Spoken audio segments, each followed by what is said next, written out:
In this video, we'll cover how you're going to go about doing your weekly menu rotations, specifically if you have subscriptions where people are expecting certain meals.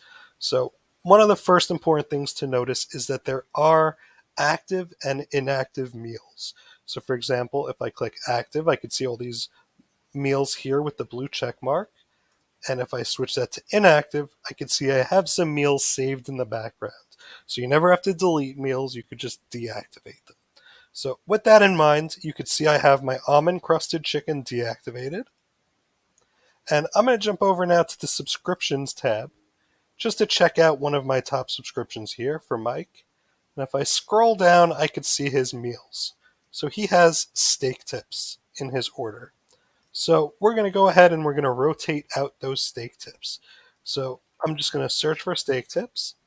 And when I click this blue mark to deactivate it, the system is recognizing that this item is either in a package or it's in somebody's subscription.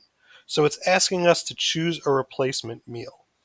So we can go ahead and search for any of our meals. In this case, the almond crusted chicken I want is right here at the top.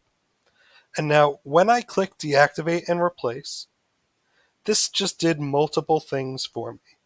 This updated our front end menu, wherever that item displays, whether it's a la carte or in a package. And in our subscriptions, if we come back and check on Mike's subscription, we scroll down, you'll see the steak tips have now been replaced with the almond crusted chicken. So this gives you the opportunity each week to rotate your meals, keep things fresh and exciting for the customer, and their subscription never gets shorted on meals.